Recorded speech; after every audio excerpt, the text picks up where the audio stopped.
So, my name is Keith White. I'm from Chattanooga. I work for Public Education Foundation, and I am the Director of Research and Effectiveness there. And I am presenting with Mr. Nick Seiler, and he is one of, I won't say one of, he is the best college and career advisor ever, but definitely in Tennessee, and most specifically at Howard High School, which is one of the toughest places in Chattanooga to be a college and career advisor. What we're going to do today is a little bit different from probably what you were expecting when you signed up for navigation support for all. We are going to talk about that. The rolling slides are going to tell part of our story. Neither one of us are PowerPoint lovers. We have, as data people, and as a data guy, I've PowerPointed much of my life away. So as I move into my elder years, I'm like, try something else. So what you'll see are pictures that will correspond with part of the story that we're going to play out. Nick will explain what we're going to do. There'll be some people you recognize, and then there'll be some symbolic, artsy shots in there.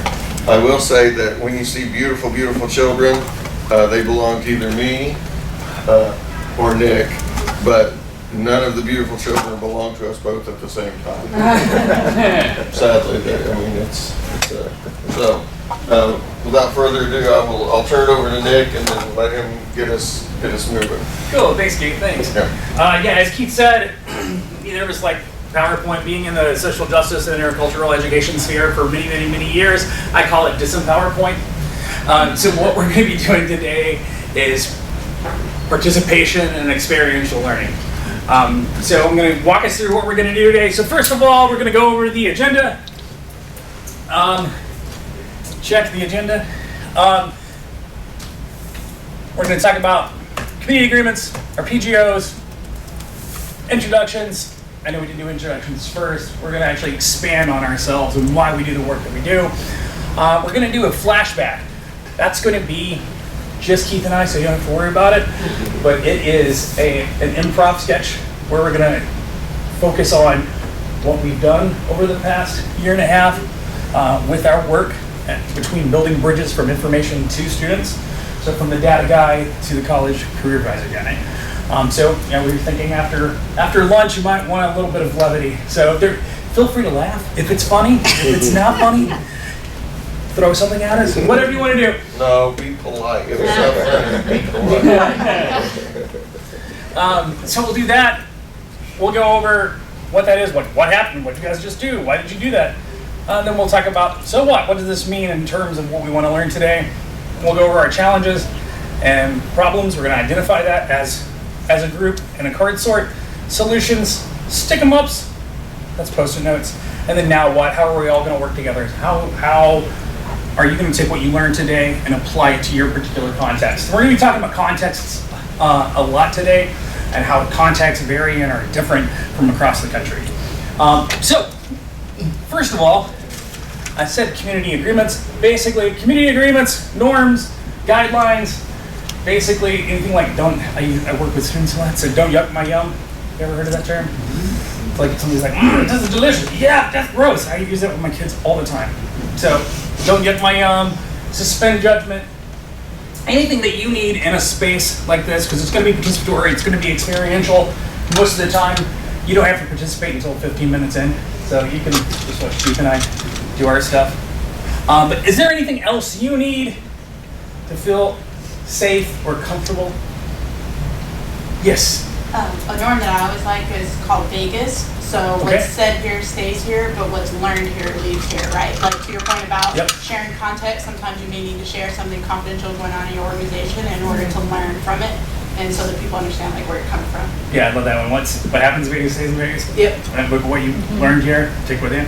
Absolutely, yes, I hear you. And then I appreciate the assume best intentions and obviously stay positive. At the same time, it's also very important to me in this work to be able to be transparent and to be able to sort of question things and all that. So hopefully it's also an environment where transparency and honest questions that are well-intentioned are welcome. Excellent. transparent, honest, well-intentioned questions. Excellent. Anything else? Yes. Step up, step back. So engage, since this is interactive, but also leave space for other people and have awareness of when you're taking up too much space. Great. Yeah. So share airtime if you know you're one who likes to take up airtime. Step back if you're one who doesn't take up a lot of airtime. Step up. Great. Excellent. Do these all sound like things we can agree to? Okay, if we can agree to them, we're gonna do the alligator. And on the count of 3, listen, this indicates agreement. 1, 2, 3. All right, excellent. We'll be doing a lot of this, but it's different things today we'll be using. All right, so community agreements. We've done it, and my wonderful purpose and goals unfurled itself. So, could someone read this and read it like you just won the lottery? We're gonna need some cash for that. I've got you. This is the part of the stepping up, stepping back, right? Yeah, John. To communicate successes and challenges in attaining post-secondary access and success for Hamilton County youth from the past, present, and future, and to explore how these learnings can be applied to other contexts across the U.S. Congratulations. All right, the first goal, could someone read that like it's their birthday?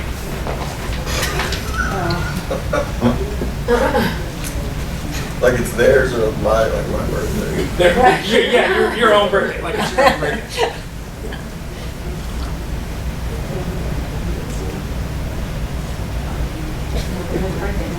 I would be on vacation on my birthday. Right. I'm kidding. All right, to share, this is how I would do it. Now, my birthday is to share best practices from PEF and, Hamilton County Department of thank Education. you, efforts to build bridges between student and information. Is that it? Yeah, unless you want to, you can read the second one if you like. Sure, to explore more possible solutions to, what does that say? Existing, future, I guess I need new glasses. I need better handwriting. In what you said, Hamilton County, across the country. Excellent. I need 30 Well, this is our why. This is what we're hoping to accomplish, and these are our objectives. So I'll just read these really quick. Participants' Ps will leave with an awareness of how these partnerships and tools have evolved within Hamilton County's recent historical context. Participants will derive learnings via comparing contexts. If you're a mathematician, be careful. We don't want you to drink and derive. Yeah, there will be some bad puns. Ps will identify problems and challenges in building bridges between information and students. Participants will also crowdsource possible solutions and interventions to these problems and challenges. And participants will receive a written record of their collaborative efforts following conference completion. We will send you something. We're all going to be doing stuff together, and we're going to collect that data like we're good at, and we're going to disseminate it back out to you. So that's our PGOs. Then we do our introductions. Keith introduced himself, and I'll introduce myself a little bit more about my why I'm here. So my name is career advising for 16 years in a variety of different contexts. That means public education, nonprofits. I've done it in rural areas, in rural southeastern Kentucky, urban areas in Seattle and Chattanooga, and Washington, D.C., and also other kind of rural areas in Vermont as well. So that's just a little bit about my college and career advising, but I come from a background of social justice and intercultural relations. I have a master's degree in that and a focus in intercultural training. My background is I'm a first generation college student. I am the first in my family in rural eastern Kentucky. I'm in the 2nd 4th Congressional District in the United States. I'm the first in my family to have running water. Generationally, I'm the first male in my family not to have either been arrested or shot. So growing up, I had a very tiny support network. I did not know what to do. My counselors, my teachers also had no clue.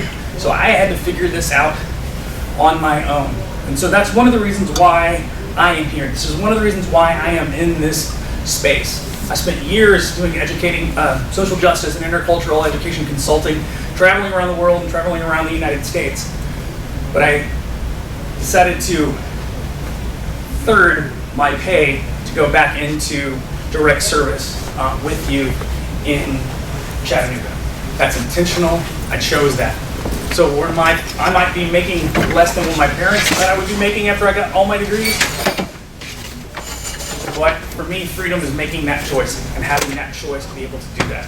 So that's why I am at the Howard School in Chattanooga, Tennessee, is that I never want students to go through that what I had to go through, not having that support system. And I know firsthand the transformative impact of higher education. It's not only transformed myself, but my family. I started a nonprofit in Eastern Kentucky, increasing access to higher education after I went to college. And over those 3 years, we worked with 300 students and visited 225 college campuses. And now these students who wouldn't have had that opportunity have that opportunity. My mother now, actually, who had a dirt floor when she grew up, she owns apartments and rents out apartments now.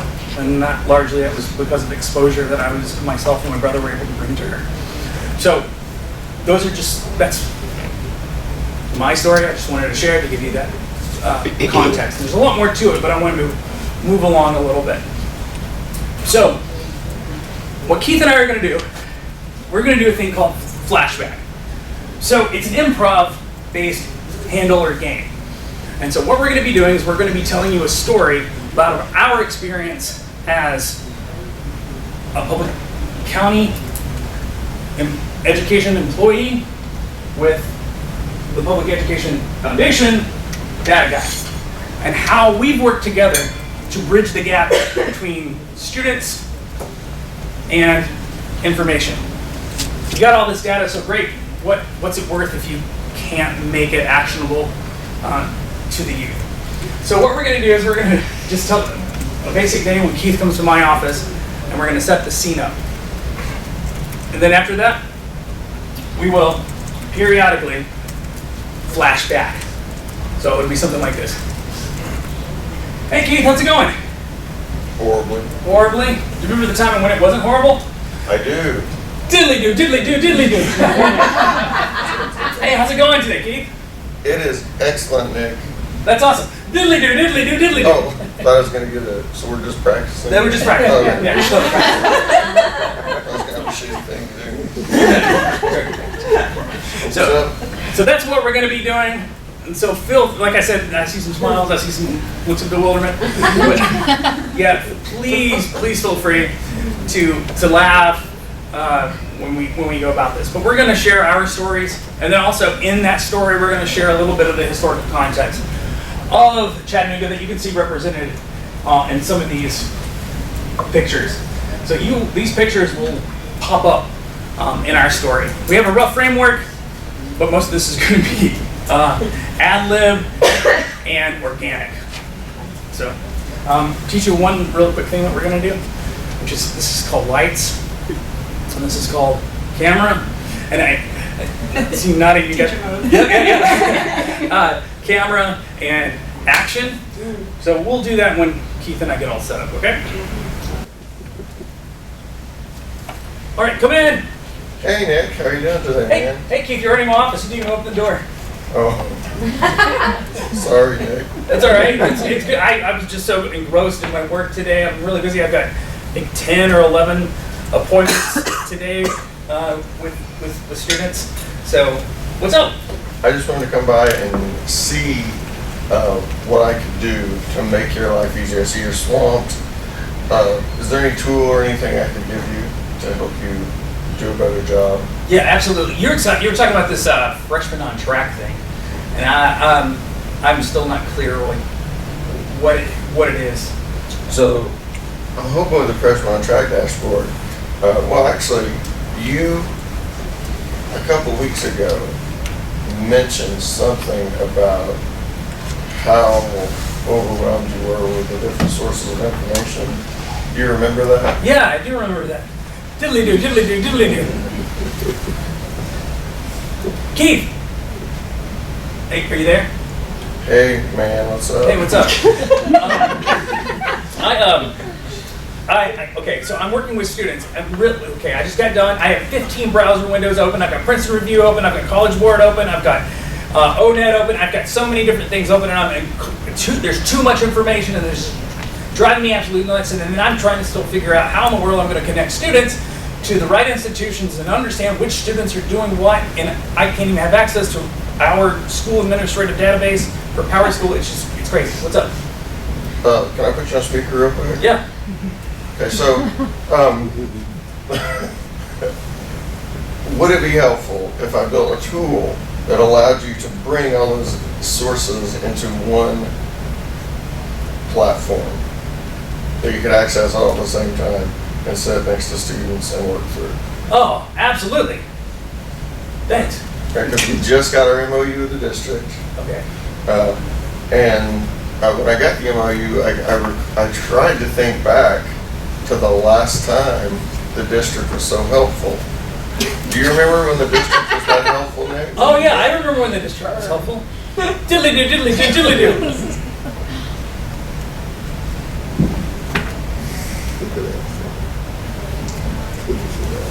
Diddly-do. No, Keith, I do not Okay. remember. Yeah. But this MOU is helpful, right? So it will allow me to have access to all that different data you need, and then I can connect it to external data sources as well. So that way, you'll be able to maximize your time with students and minimize your time looking up information that you're just really going to build a bridge with the students with. Anyhow. Awesome. So are you coming by in a couple weeks and show me? I will come by in exactly 2 weeks. Working days. Diddly-do, diddly-do, diddly-do. Oh, that's what you were, yeah, you sent me the email and I don't even have the email. So that's what you were talking about with the freshman on track. Right. You cannot check your email anyhow, so. Yeah, no, I don't respond either. Yeah. It's pretty bad. Oh, you know what I am using though? What? The freshman on track will be fantastic. I can see how I can use it. I can identify students, and I understand now it makes it accessible for students instead of thinking they have to have a 4.0 to get to college. We know it's a 2.7, and we know what's the attendance above 90% right? And we also know that good. We know this, right? Yeah. It's good. It allows you to start earlier too. You're not waiting until their 12th grade year. We could use it with. That's why you call it freshman on track. That's what we call freshman on track. So we can work with the freshmen. It actually is a freshman on track. That's brilliant. Excellent. So we'll start using that. I'm certainly I can work with somebody else with that on that. But yeah, this thing. Okay, so this dashboard. Yes. I've been using the dashboard. You've been using the dashboard. The dashboard. Or the dashboard. The dashboard. The iPad's dashboard. Oh, the iPad's dashboard. Yeah. Okay. Man, I can't. It's been in such heavy use. It's just super popular. I mean, the 25 different access databases with thousands and thousands of data points couldn't be more popular. That's a joke. Oh, sorry, Keith. I got it. Yeah. Yeah, that's. Thank you, Nick. Yeah, you're welcome. Okay, so the good thing about the dashboard is that it will allow you to accomplish things that, well, I mean, you remember, like, if you wanted to talk about a college or different options for college with students, you remember what you used to have to do, right? Yeah. Diddly-do, diddly-do, diddly-do. They make me very uncomfortable. Hey, Keith. Yes, Nick. I've been working, again, I'm overwhelmed again. And again, probably because I have all these browser windows open. And I've got all this data, and I'm trying to show it to the students, and now my computer is not working, the little spinning rainbow circle of death is not allowing me to go forward and do anything with the students, and it gets stuck, and I got to bring them in. It takes me a long time to get these things up. I just wish I had graduation rates up here. Particularly, I wish I had graduation rates for a lot of our students. Since you know our students, 52% identifies Black, 46% identifies Latinx, and 2% other, and we're 100% free and reduced lunch, and all of our students get full Pell. So I would love if I had something I could just, everything was on one screen. Yeah, well, I have access, publicly, everyone has access actually to the Integrated Post-Secondary Education Data System. I like to call it IPEDS. And what we can do is take that information and dump it into one dashboard where you can sort, you can sit next to kids and work with them and show them the different options. Now, if we did that, what are some of the most important things that you normally talk to your kids about? For me, I'm working with, okay, so there's this article I read from Ivy Tolson. Did I tell you about that? No, No, okay. Today, yeah. So Ivy Tolson was, he was under the HBCU initiative, he was over the HBCU initiative during the Obama administration. And so there's an article about, he did some research, and the research was that there were 2,300 different institutions that had at least a 10% population that identifies Black. And out of that, those 2,300 institutions, only 1%, 23 institutions, had graduation rates of 50% or higher for Black Pell eligible students. Okay. That's only 23 out of 2,300. That's unacceptable. But now that data is a few years old. I would love to have something where I had live data where I could access this for Black students, for Latino students, for female students. But I want, it has to have the Pell piece because everybody receives full Pell at Howard. Is that possible? That is possible. It's not probable, but it is possible. And we will make that tool happen for you. And as you work through that tool, when you're working with students, let me know what other things you need, things that need to go away from the dashboard or things that need to be added to the dashboard. We really going to have to be customized for what you do, not for what I want to see, but for what would most help a student or a conversation with students or parents. Diddly do, diddly do, diddly do. Hang in there. So yeah, Keith, I do remember having that conversation with you. So I've been using it. I've got the thank you for the HBCU button. Thank you for expanding it. Thank you for giving me the financial information. Thank you for letting me be able to see. I can go on there and I can see that Howard gives more money to their students in grants over on whose families make $110,000 versus 100 whose family had 0 to 30,000. That's ridiculous. I don't understand that. And Howard only has 34% of their students with the Pell Grant. But I can go to look at Claflin, and Claflin shows me that 74% of their students are Pell eligible. And this is great. So thank you. Also, what I can remove from this, what I need a map. A map. Okay, well, you've already worked my graduate assistants to death. Yes. And I'm, God forbid, you know what? I may be able to help you with the map component. With a map? Yeah. Can I tell you why I need a map? If you must, yeah. So when I sit down with the students, here's my map right here. So it's okay, see the map? I do. Yeah. So there's that's 4 hours from Chattanooga. Most students be like, I'll stay in state. And I'm like, would you go to Memphis? They're like, yeah, I would go to Memphis. I'm like, all right, if you go to Memphis, let's now draw a circle around that and say, now you can be in Kentucky, you can be in Virginia, you can be in North Carolina, South Carolina, Alabama, Georgia, Mississippi, almost in Florida. So you can be all these different places. So if you would go to Memphis, then look at all these spots. And I can show them that it's not always true that in-state schools are going to be cheaper for them. It's not always true. So I can show them this now with that map. Is there a way that you could go for like all these different schools and you could put radii? You're the math guy. Radii? Radio? Radio? Okay. We can put circles around the schools. That's the radius. That's fantastic. Be happy to do that. Yeah. That's awesome. Okay, cool.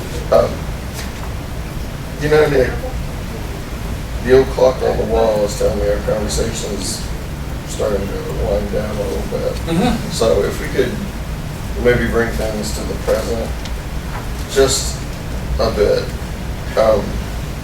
We've noticed around the staff room and kind of PEF, you're a little down, angry actually, but very, very downtrodden, if you will. Yeah. Just pretend like, you know, I mean, I am a data guy, but way back when I was an educational psychologist. So I want you to tell me how you feel right now